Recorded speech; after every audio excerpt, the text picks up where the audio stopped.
Hello, all you beautiful people out there. I wanted to give you a quick update. I wanted to actually do this yesterday, but we had a crazy thing happen, and I'll tell you that story in just a minute. But I do have some good news. Um, as I've been being treated for my wound care, and I'm still being treated for the infection and my diverticulitis. I should be done with that treatment for the diverticulitis by Saturday, by the weekend. Um, and it's getting better and better. And I'm having to learn what I need to do to not have so many flare-ups for the diverticulitis and everything. I'm probably going to be still in pain for a little while because not much pain, but just a little bit. As I'm having to learn how to probably navigate new diets and all that other fun stuff, new things that I won't be able to eat much anymore. Um, but that's going on. But the other good news is that, like I said, I had 3 wounds from surgery for my leg, which was really infected, and one of the wounds is completely healed. So that's really good news. And the other two are coming along so fine and so quickly. They're saying that it'll probably be maybe another week when they're fully healed and I can be discharged after finishing my rounds of, uh, of, of antibiotics. Now I'm taking them by the pill and not the IV. So I'm excited about that. I'm going to probably be out of here by next weekend and be back home and then under the care of my beautiful family who will continue to tell me to take it easy and not rush back into anything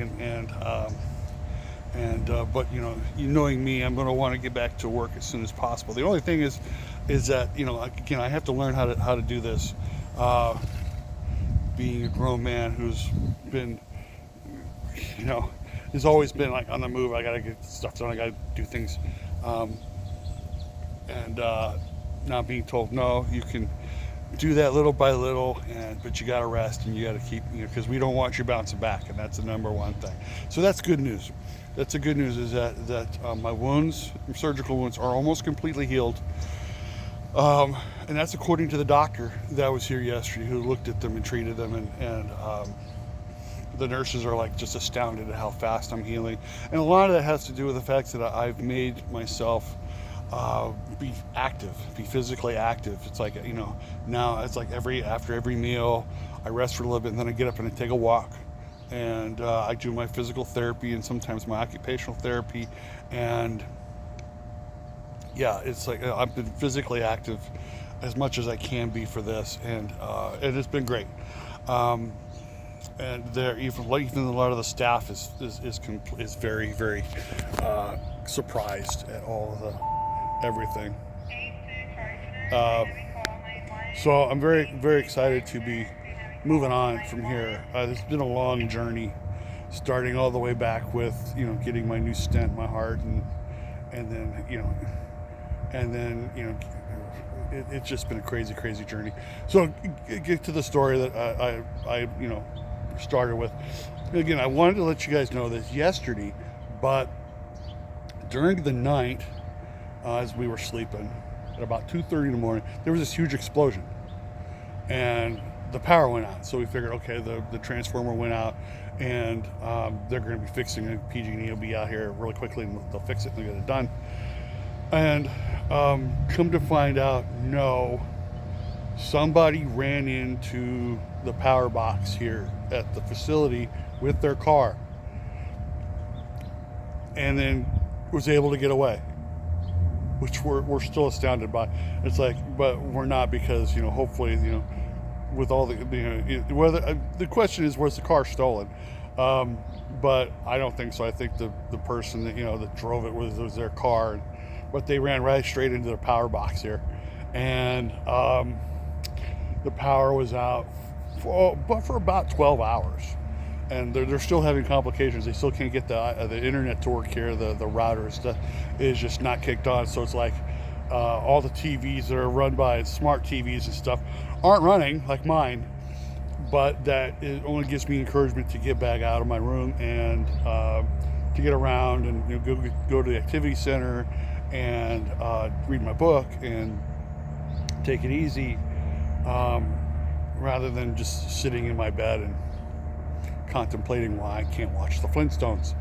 Um, but overall, I mean, they were able to get the power back on mostly. It was funny watching them, kind of funny watching them having to scramble, go from, getting extension cords from room to room for all those who had to use oxygen and other medical equipment. I have a BiPAP machine. That's how I knew what. Not only did the explosion wake me up, but my mask for my BiPAP, from I have sleep apnea, basically just stuck to my face. So I had to take this off. It felt like, the best way I can explain it is like when the xenomorph clamps onto someone's face, and not quite like that, but it's still.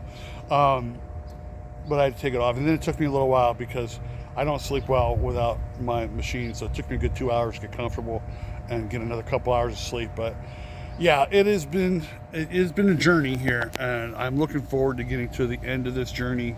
I just wanted to shoot out a quick video to you guys to give you this update and to let you know that, hey, I'm finally coming toward the end of this journey and hopefully on to the next one. And it's been great, and I appreciate all the comments you guys have been sending me, and telling me to take it easy and to get better, and that the channel's going to keep going, keep surviving, while I do what I can to get myself healthy again. And I'll keep you all updated for that. And I'm still looking for work. I think I may have found some remote work that will help me get back on my feet, but we'll see how it all works out. But until then, thank you so much for watching. I will check you guys all out later. Bye.